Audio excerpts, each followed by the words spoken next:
What is going on? We are back now with Coach Hav for Coach's Combat Corner. Our other co-host, Mr. Cain Velasquez, is off doing some racing, so he will not be joining us today. Coach, how's it going? It's going good.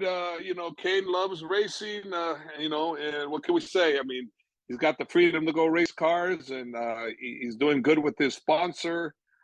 Good friends of him. I saw him with Chuck Liddell. I guess Tim and Chuck Liddell were doing the same thing.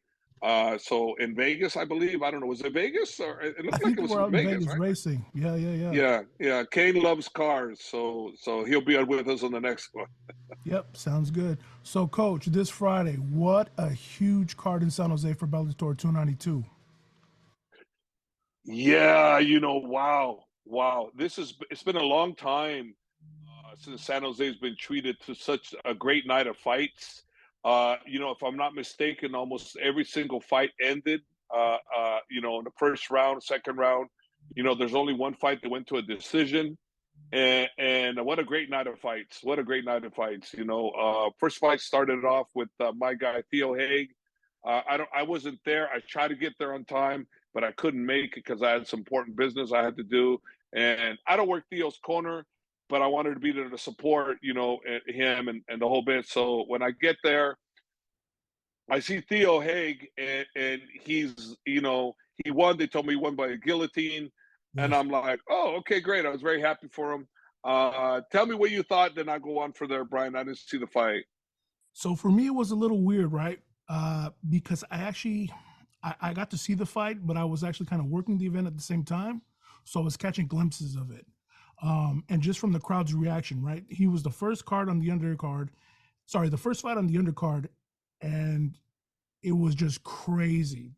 Everyone was screaming his name, Theo, Theo. It was all basically, friends and family of Theo who were there. And it was just weird because the pieces that I did see, because I was filming, so I had to pay attention to what I was filming. It was just insane. These guys, both of these guys, just had a high pace. So it was Theo versus Adam Wamsley, and these guys, man, were just going back and forth, and it looked like they were both going for guillotine chokes at one time, and just Theo came out on top. Mm, okay. Yeah, so I didn't know what was going on. I come in, I talked to Theo, and I said to Theo, I said, Theo, congratulations, he wins. He goes, thanks, coach. I go, what? You got kicked pretty good in the leg or something? He goes, no, no. He goes, my leg, I couldn't even hardly walk. I don't know what the hell's wrong with me. I said, really? Because he was walking like he got the hell kicked out of his leg. And he said, no, he didn't get kicked at all. And I said, well, damn. I go, I'm pretty impressed with that. And I go, he goes, yeah, I need to check this thing out because, bro, if you watched him walking after the fight, he was limping really, really bad. Like if he just got through a leg kicking war, and he was the receiver of many kicks to the leg. So I said, "What? You better have that checked out." So he goes, "Yeah, it hurt really, really bad."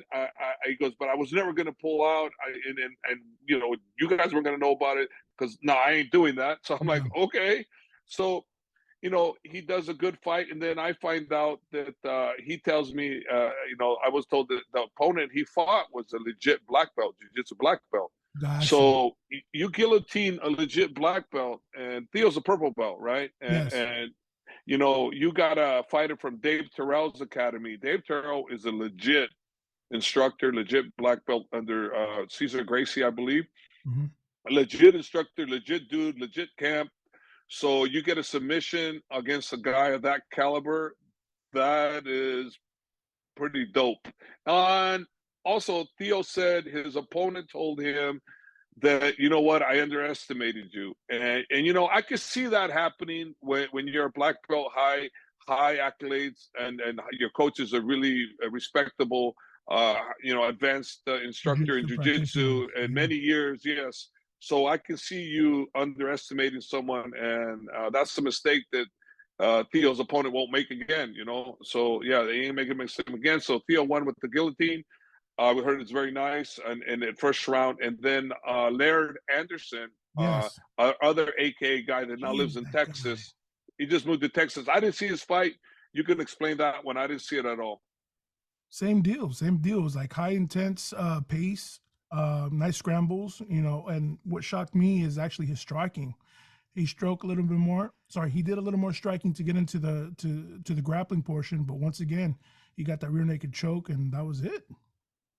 These guys Yeah, are just Laird Anderson is a young prospect to look out for. He's 3-0 now under and Bellator is, I'm sure, going to be pushing him some more, and I'm yes. sure Theo Haig will be pushed also because those are two young prospects, good looking prospects that know how to strike, know how to finish, know how to wrestle. They can do it all. So that's a good one. And then the next fight that we had with Real quick, Tony coach. Johnson. Real quick, if I remember last week, you actually mentioned that Theo Haig was the person to watch. Yes, yes. I He's going to said he be was a a person to stud. watch. Yeah. And I didn't realize he was going in that injured. Had I known he was going that injured, I might have said, "Hey, cancel your fight. Don't fight." Yeah. Because I'm on the safety side.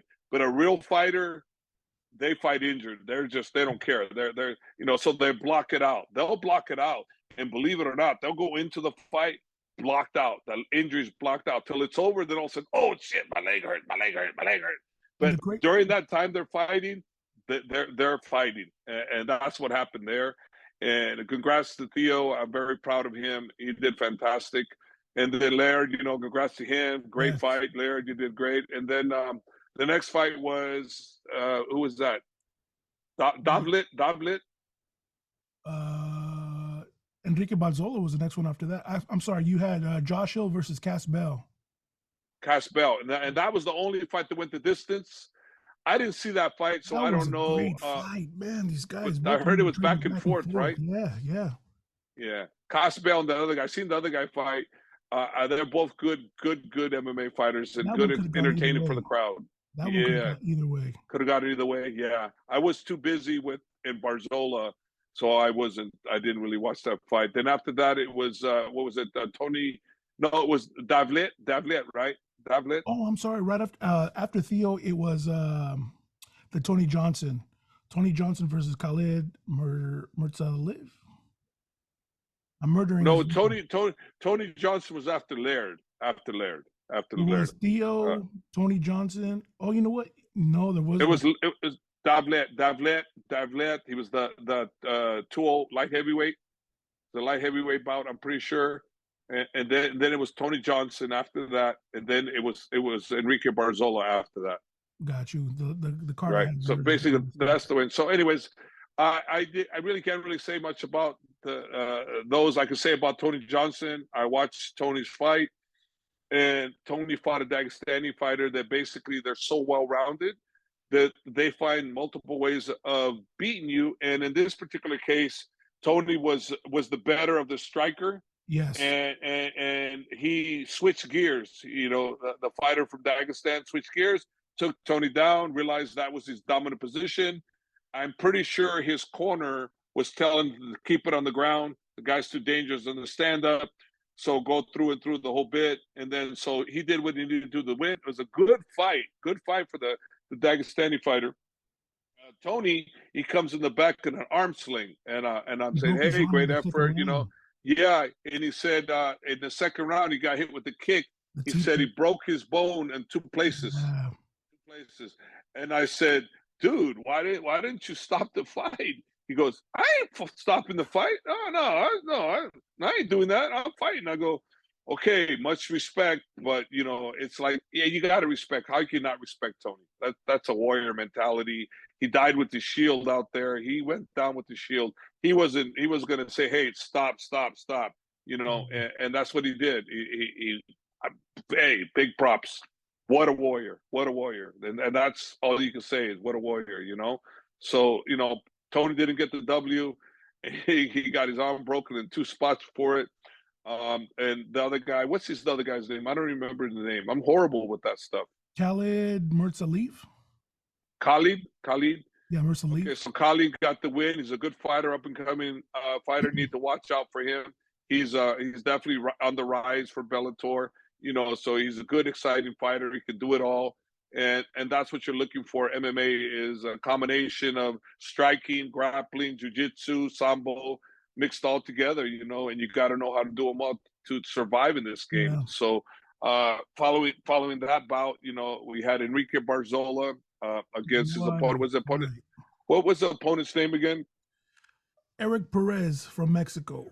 Perez from Mexico. From Mexico, right? Eric Perez Right. from Mexico. It was a Mexico Enrique versus Brazilian. Barzola. Yeah, Enrique Barzola, pure warrior. Both of them pure warriors. I saw Enrique the way he was training when I came back from Australia after Islam's fight. And I'm looking at Enrique and I go, Enrique, I go, the way you're sparring right now, your opponent is a hell of a striker. And what he can't do is wrestle. So you need to focus on the wrestling. So Enrique, basically the last 3 weeks I was in town, we focused on the game plan, which is the game plan was to strike to wrestle, Strike to wrestle to wrestle. strike. And at the beginning of the fight, it was nothing but a slugfest.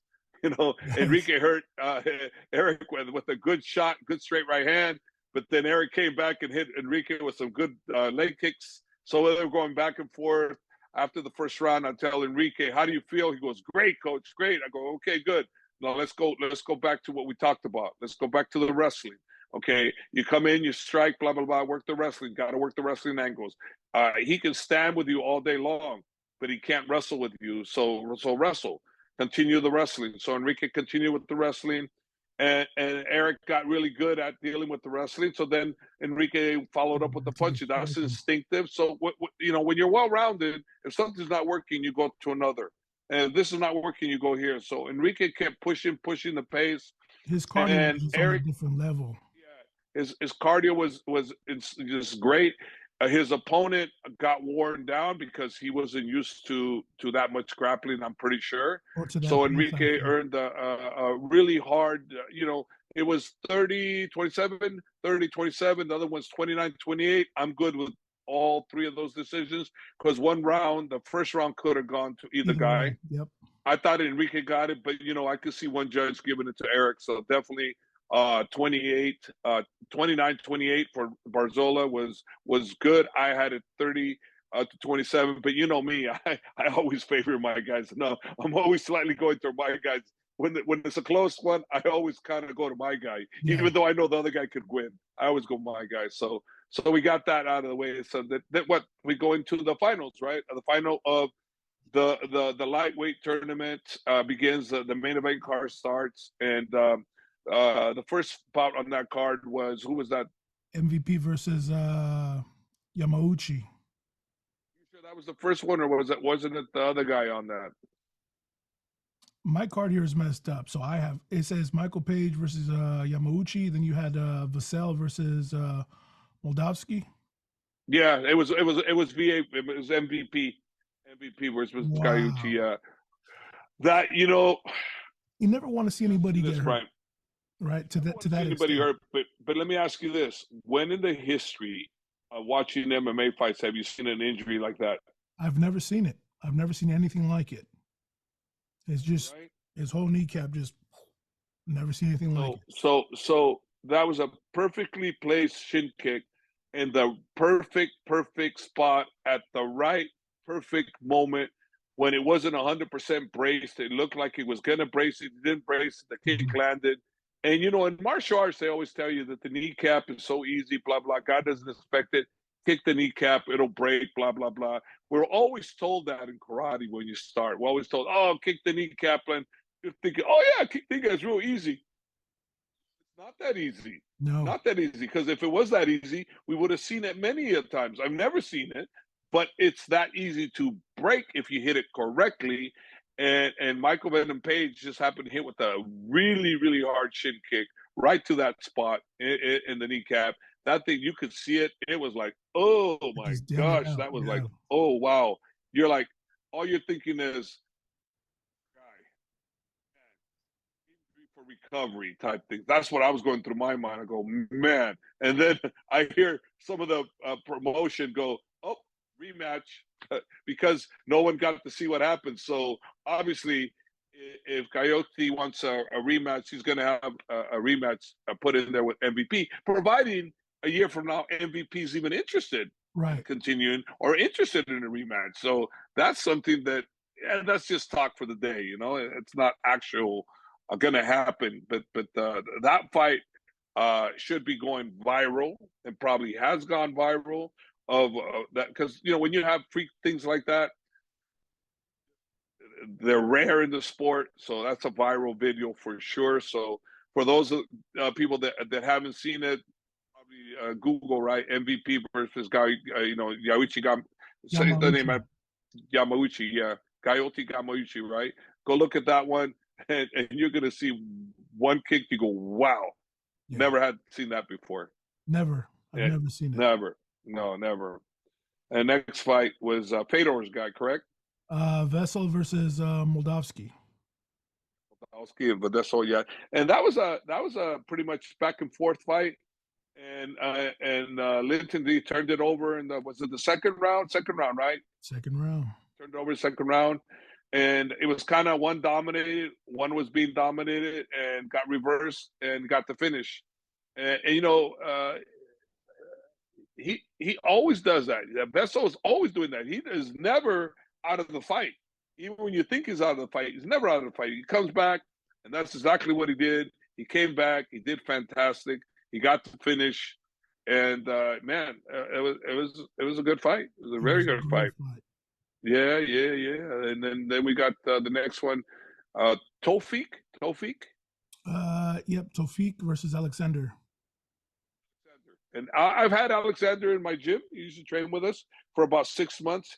He's a technician, great technician, very calm, very relaxed, has a lot of experience, has 23 fights, 20-3, now he's 21 and 3. Tofik is same too, very experienced, right? With 20-5 or something 25. like that. Yeah, yeah. So two experienced fighters.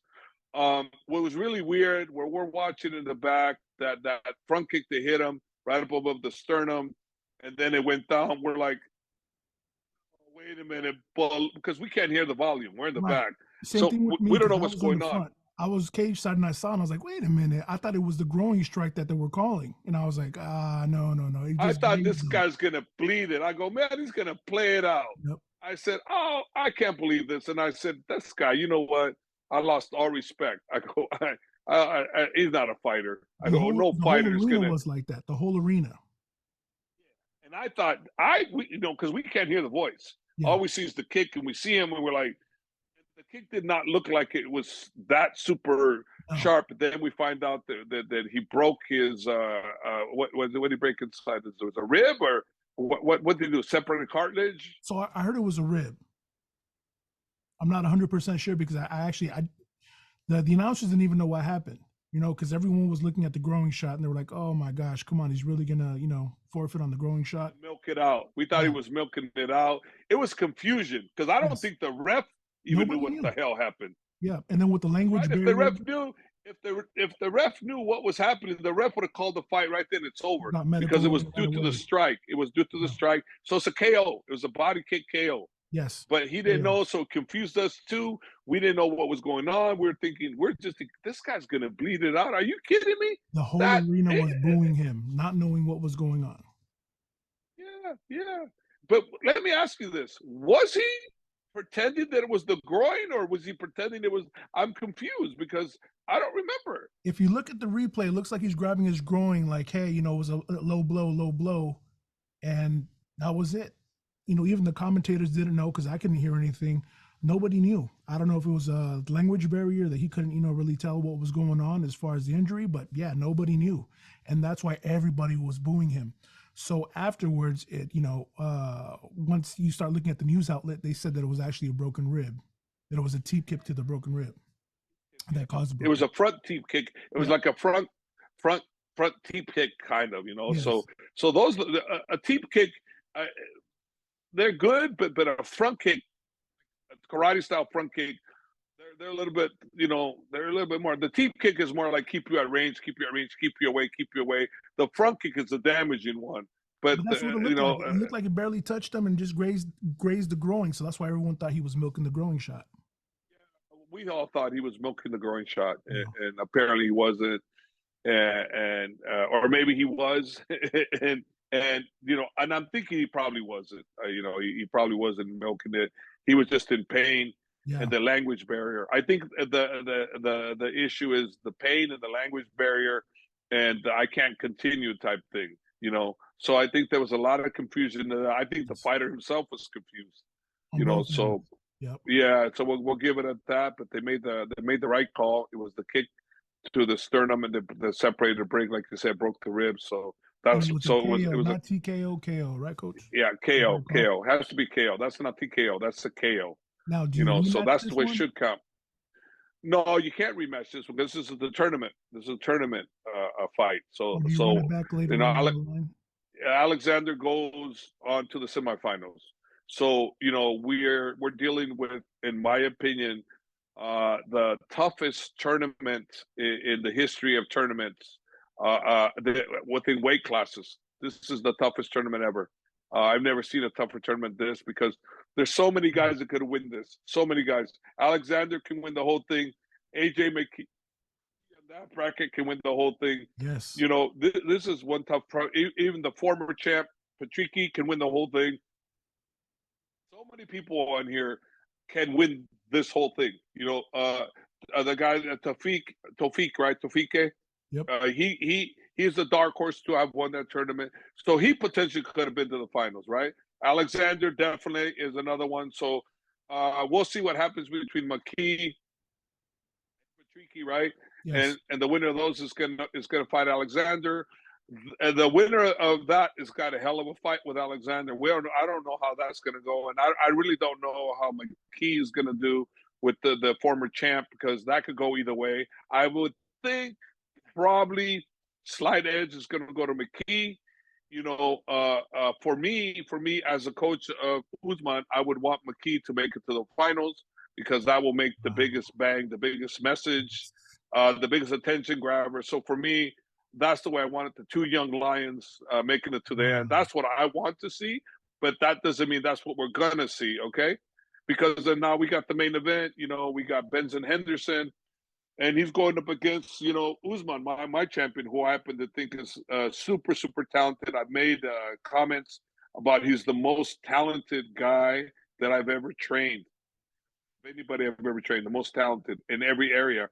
And last night, he's proving my point. What I said, that question mark kick that he did was beautifully executed, and all Usman can tell him is, coach, we need to work on that kick. We need to make it better because he slipped. He slipped as he threw it. Excellent. He hit Benson with it. Benson dropped, and then they went into a scramble. He went to try to finish him. Benson was beautiful in defending. I mean, Yes. but Usman was beautiful in gaining top position, top control.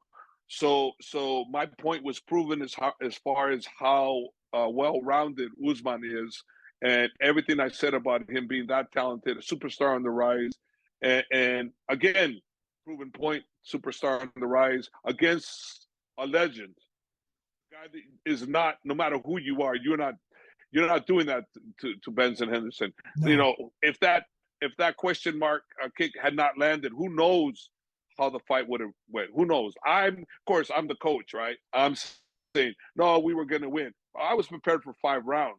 Someone said, hey, what do you think?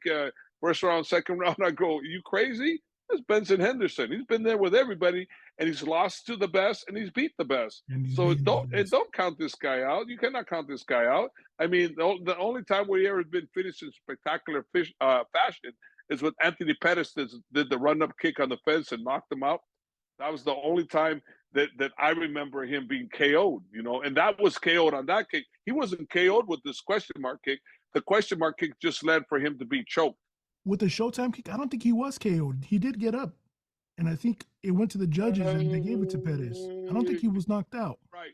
I think you're Yeah. right. I think you're right. But that made such world news. Yes, that was You everywhere. know, That was the highlight. That was the it put Anthony Showtime kick. Pettis on the Wheaties. It put him on the Yes. Wheaties box. Remember, Showtime put him on the Wheaties Yes. box because that was an unbelievable kick. Oh, So yeah, spectacular. that kick was just unbelievable, and it just goes to prove that Usman is the real deal. He is the real champ, and he's the guy to beat. You know, and yeah, what are you gonna do? He's the champ to beat. So let's see what happens next. You know, on the next round where McKee is gonna fight Patricky, the former champ. I don't know when date's going to be, but then under that, and the undercard, it's going to be Brett Premise, right? And he's Yes. fighting the French champion. I don't know his name, but you know, I don't know the I've top of seen my him head fight. either. I've seen him fight Islam Makhachev early in his career. This guy gave Islam fits. This guy's no joke. Brett Primus has got his hands full. Let's see what happens, but that's who our next opponent's going to be. I'm kind of anxious to see how that unfolds. You know, for me, it's kind of one of those things where I want AJ McKee to be in the finals. You know, and of course, because you know I'm being selfish. You know, I want the most bang for my buck for my guy, and that's going to give us the biggest bang for our buck is having AJ McKee on the other side because he's charismatic. He's a former champ in the 145 featherweight division, and he could talk, he could fight. You know, and I think it'd be a great. But again, we don't know what's going to happen because this Right. tournament is so tough. I'm telling you this. There's so All of many a sudden, different it turns moving out to be parts. complete Yeah. opposite. It didn't happen like you said. Ha ha, coach. This and that, and they'd be correct. They would be correct. So, but I have to project my guy because that's my guy, and Yeah. I have to feel that we can beat everybody, and I have to work technique and the mental, the strategy with Habib and I. You know, because Habib's still with me. A lot of people don't realize that even though Habib's not there in the corner, Habib's with us on the phone. He's with us there. He's with us Give on the his game input. plan. He's Yeah. with us all the way through. And a lot of people that don't understand is, well, Habib wasn't there. Well, Habib wasn't there for the title fight either, and he wasn't there for the training either for when he won the title. So Habib is always going to be with us, whether he's there in Yes. person or not. He's always with us, and he was with us there. He was with us before the fight on the phone. He was with us after the fight, and that's always never going to change. Those are his brothers, and that's his legit cousin and brother because that's how they are. They're a family, and they're all, so for those people that are wondering where was Habib, well, Habib isn't going to He's be there. there, but he's He's there. there. So Yeah. just know that he's in the back. He's on the phone. When Islam Makhachev was fighting Alex Volkanovski, Same deal. he was on the phone right before we're going out, talking to him, encouraging him, telling him what to do. After the fight, Habib was on the phone with Islam. Of course, why? Because I'm the head coach, but the real coach, even though he's not there, in my opinion, is still Habib. Yes. Habib is he's still the big mentor, but I'm Habib's coach. So it's kind of one of those things where it's Habib saying, "You're my coach." Kind of like I control my brothers, but coach, you give them your wisdom, you do your thing. But Habib still imparts his wisdom on them on a daily basis. He Yes. watches their sparring. He calls me. He tells them when they're sparring, "Hey, coach, this, that. What do you think? This and that." I mean, I love this guy so much. So much respect from my Dagestani guys. It's the level of respect that they give me. It's just like second to none, man. Right. And the loyalty. I can't. It's hard for me to really fully explain to people why I love these guys so much. You know why I'm there for them that much because when a brother they say you're your brother, those That's guys are it. your brother. You're locked It's in. like I mean, people going, well, hey, what's going to happen with Usman and Islam? I go, okay, well, let's logically look at this. Okay, number one, Bellator is a great organization. They're a top organization. They got the best lightweight tournament in the world ever. Hands Okay, down. so they Hands got great down. fighters. They pay great. So, Yes. and Islam Makhachev is the lightweight champion. I don't see Islam not being the lightweight champion anytime soon. I mean losing it. I see him maintaining it because that's what he chooses to do.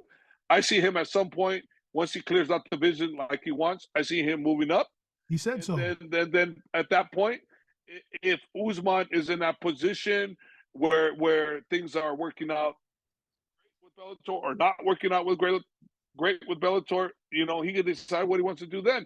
But in the meantime, there's no those two guys fight. That's never going to happen. They're brothers, you know. And if Islam stays 5, 6, 7 years with the UFC, Usman will stay 5, 6, 7 years with Bellator. And even if Islam decides to retire, that doesn't mean Usman is going to come over to UFC? He's No, good. He's good where he's at. he's good. They He's take good where great he's at. care And of he's him. got super tough competition. Hmm. He's involved with a great organization. Yes. And you know what? I've never heard any complaints from any fighter that's there, No. about the treatment. They love their treatment. And you know what? Vice versa. It's like, or you're good. You're good. No matter what, you're good. But one thing's for sure, you'll never see these two guys fight ever. No. And it's like the one saying that I love Islam Makhachev said, he goes, brother, if I want to see, Habib's belt, if I go to his house and I go get belt. And that's just in a funny way. That's just like saying that's how they are. That's Yeah. how much they are. They're never going to fight. So for us to talk about them, what if, get what ifs. Those are never going to happen. Reality is going to happen. Best you could hope. I don't think that's going to happen either. But if it could, Islam's retired or moved up in weight, maybe there's a possibility. It all depends where he's at with Bellator, and if he hasn't retired before Islam retired. Usman might retire early too. You don't know. I don't know. I don't crystal ball. That's like saying Habib is going to retire. Shit, Habib retired. I didn't even know he was going to retire. I had zero idea. I'm like, what? He's like, what? He retired? I'm like, what? He did? And I'm like, hey, his mother wanted him to retire. He retired. Hey, big respect. He's a The man of crazy his thing word. about that is that he's always played around like, oh, I got 2 more fights, I'm gonna retire. And then, he said that to me before, and I was like, oh yeah, kind of, just egging him on or just jiving with him. But yeah, he did. Well, I was present when his father was alive, and the discussion was he would fight. His father said at 30, 30 now. I want you to retire, and I want your 30th fight to be with GSP. His Wow. father's dream fight, because his father had the utmost, Respect. biggest, most respect for GSP out of all the fighters within Habib's reach. But his father did not want the fight to be at 170. He wanted the fight to be at 155, or at, maybe they could have worked it out. But the bottom line is he wanted Habib's last fight to be with GSP. However, they worked out. But from what I remember in the conversation, and I'm pretty sure I'm correct, it was GSP would be the last fight. Then after that, Habib would retire. Well, his father, unfortunately, God rest his soul, and I'm sure he's Yes. in the heavens. They're watching over him, and his mother did not want him to fight without his father's presence, because even though he did all the training with me, his father was with him at all times on the phone talking to him. Same way Habib is with the guys now. Now He is his doing what father his was. father was doing when I was training him. So for those people that are wondering why Habib, well, he is doing exactly what his father used to do, because his Mhm. father wasn't able to come to the States for whatever reason. We don't know. But, I was doing the training. His father was doing the training with Habib on the mental and the strategies. And as long as you have two coaches that don't conflict, which He's gonna get Habib's on. father and I never conflicted, not one time. There was never one. No, we do this. And that's why, I always call it father's plan, because it was father's plan to do this, it was father's plan to do that, and the respect for the greatness of what Habib's father was, I don't ever want to forget, and that's why father's plan is always in words. And people's, when they're talking about things, goes, yeah, it was father's plan with Habib, yeah, because that was designed to show respect to the greatness of his father. Yes. Yes, sir. Coach, we got about a minute left, so let's go ahead and start wrapping Let's things finish up. it off. Let's finish it off. A minute left. First and foremost, Hey, Mr. Benson Henderson, much respect to him, and congratulations on his retirement, and hope his future endeavors, whatever he has going on, come to fruition. huge respect, huge respect. We all clap. Very happy for him. Yeah, yeah. Very happy for him. I mean, he's a true legend. Yes, sir. All right, Good. Coach. Thank you very much for your time. Anything else you want to say All before we right, buddy. go? Time out. We'll have Kane back on next and get Next his week, expert analysis. And also, for those that want to do fan questions, leave maybe you us want to get fan comments questions. below and we'll answer Yeah. them. Yep. We'll have Kane answer them, or I'll answer them. All right, Coach. Have a safe one. Okay. Thank you. Out.